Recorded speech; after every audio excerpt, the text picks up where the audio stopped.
ce matin, c'est bien entendu l'attentat de Ramot de vendredi à Jérusalem qui fait la manchette des quotidiens israéliens. Oui, vague terroriste, peut-on lire en surtitre en une du Yediot Aharonot de ce matin avec en manchette le drame de deux frères, les frères Palei, Yaakov Israël, seulement 6 ans, qui a été enterré vendredi peu avant l'entrée du Shabbat, et son frère Asher Menachem, 8 ans, qui a succombé à ses blessures justement durant le Shabbat et qui a été inhumé hier soir à Jérusalem. Leur père est sérieusement blessé, il n'a pas pu accompagner ces deux jeunes enfants vers leur dernière demeure. Les frères ont été assassinés ensemble, titre le Yediot Aharonot en nous montrant 2 photos de ces 2 anges souriants. La voix du sang des frères jaillit, titre en manchette le Israël Hayom. Les journaux et les sites d'information nous montrent aussi la photo de Alter Shlomo Lederman, 20 ans, qui s'est marié il y a quelques mois à peine et qui a été assassiné dans le même attentat vendredi à Ramot. Des milliers de personnes l'ont conduit hier vers sa dernière demeure. Et les sites d'information et les médias nous fournissent plus d'informations sur le terroriste et sur la réaction du ministre Itamar Ben-Gvir à cet attentat. Oui, il s'avère que le terroriste habitait à Issaouia dans la partie est de Jérusalem. C'était un délinquant connu des services de police et qui était inféodé d'une certaine manière au djihad islamique et qui le matin même s'était enfui d'un hôpital psychiatrique. Et oui, peu après l'attentat, Binyamin Netanyahou a donné l'ordre aux forces de sécurité de murer sa maison, mais il s'est avéré que le terroriste ne faisait que la louer et donc la mesure a donc été suspendue.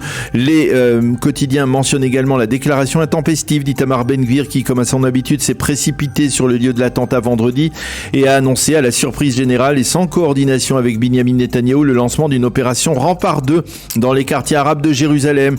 Ben-Gvir a également exprimé le souhait d'imposer un bouclage des quartiers arabes et même a promis 45 milliards de shekels de rallonge pour les salaires des policiers, mais là encore sans vérifier cette somme avec le ministre des Finances Bezalel Smotrich. Les journaux soulignent que cet attentat a fait élever à nouveau le niveau d'alerte des forces de sécurité qui était déjà relativement élevé au sein des forces de police et de Tsahal. On a bien évidemment en ligne de mire le 22 mars prochain, date du début du Ramadan. Alors Daniel, qu'écrivent les éditorialistes à propos de ce nouvel attentat meurtrier, mais aussi concernant la réaction d'Itamar Ben-Gvir, réaction épidermique? Et oui, et nous commencerons par les éditorialistes du Yediot Aharonot, et en particulier par Ben Dror Yemini qui propose ce matin dans son éditorial dans le Yediot Aharonot à Israël de se débarrasser de nombreux quartiers et villages palestiniens de Jérusalem pour éviter les frictions avec eux. Comme l'a proposé il y a 6 ans le mouvement pour une Jérusalem plus juive, il faut arrêter cette stupide implantation juive au milieu des quartiers arabes de Jérusalem, écrit Ben Dror Yemini. Cela pourrait réduire le terrorisme des Palestiniens dans la capitale. Fin de citation. Navé Dromi déplore l'annonce qu'elle qualifie de précipitée faite par Itamar Ben-Gvir vendredi peu après l'attentat sur une opération Rempart 2 dans les quartiers arabes de Jérusalem-Est. Ben-Gvir croit que c'est ce que souhaite son électorat nationaliste, mais il se trompe car le public nationaliste n'a que faire de solutions impulsives qui ne vont pas résoudre le problème à long terme. Il aspire à avoir un ministre posé, tempéré, qui ne réagit pas à l'émotion, mais avec la tête froide. Shimon Schiffer écrit ce matin: il est bien triste de constater que c'est Itamar Ben-Gvir qui est aux manettes de la sécurité nationale aujourd'hui. Yossi Yoshua, le spécialiste du dossier sécuritaire du Yediot Aharonot, écrit ce matin: ce n'est pas en annonçant le lancement d'une opération Rempart 2 que Ben-Gvir va résoudre le problème des 400 000 Palestiniens qui vivent dans Jérusalem. Et ce n'est pas par hasard qu'une haute personnalité a affirmé peu après les propos de Ben-Gvir que l'on ne fait pas de telles annonces sur les lieux d'un attentat. Et Daniel, qu'avez-vous lu ce matin, toujours à propos de cet attentat dans le Israël Hayom et dans d'autres sites d'information? Nadav Shragai, dans le Israël Hayom, constate que ce qu'il appelle le tsunami de l'incitation s'est déplacé de Judée Samarie vers le cœur d'Israël, c'est-à-dire vers Jérusalem, et il explique que depuis l'attentat de Neve Yaakov, le seuil de l'incitation dans le secteur arabe et palestinien a considérablement battu des records, et même si ces terroristes sont des délinquants ou des déséquilibrés, la société palestinienne les élève au rang de martyrs. Ariel Kahana écrit ce matin que pour l'instant, le gouvernement Netanyahou ne tient pas les promesses sécuritaires faites à son électorat et certainement pas la restauration de la sécurité interne. Et de facto, écrit-il, ces mesures sont plus limitées encore que celles du gouvernement précédent, du gouvernement Bennett-Lapid. Pour Yoav Limor, le spécialiste sécuritaire de Israël Hayom, Ben Gvir, par sa conduite impulsive, cause plus de dégâts que d'apports positifs, et il ne comprend pas qu'il n'y ait jamais eu, face au terrorisme, de solution rapide et absolue.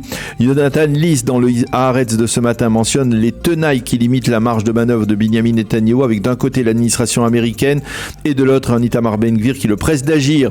Et l'éditorialiste anonyme du Haaretz ce matin qualifie Ben Gvir de ministre de l'échec national. Pour Aviv Bouchinski, sur le site N12, Ben Gvir se dirige irrémédiablement vers une explosion. Et enfin, Dana Weiss, la correspondante politique de la chaîne 12, constate que cette fois, le gouvernement le plus à droite de l'histoire n'a pas de réponse valable face au terrorisme, et surtout s'il s'agit de l'Est de Jérusalem. Et elle détaille le fossé qui sépare les déclarations de Binyamin Netanyahou de la réalité sur le terrain.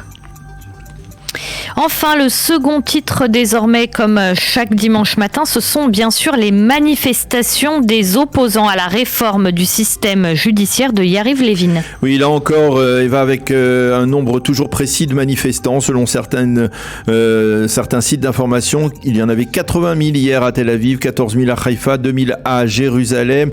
Et cela alors que la Cour suprême et la conseillère juridique du gouvernement, qui se sont positionnés ouvertement, on le sait, contre cette réforme juridique ou judiciaire, monte au créneau. La Cour suprême a en effet décidé de ne pas repousser le recours exigeant la mise en indisponibilité de Binyamin Netanyahou. Elle a donc sommé le gouvernement de répondre à cette requête, ce qui est considéré par la coalition comme un putsch juridique contre le Premier ministre. Et puis Galid Barab-Miara, qui est décidément très actif depuis l'entrée en fonction du gouvernement Netanyahou, a publié un avis juridique contre la prochaine loi Deri qui est censée permettre le retour du patron du chasse au gouvernement. Selon elle, il est peu probable que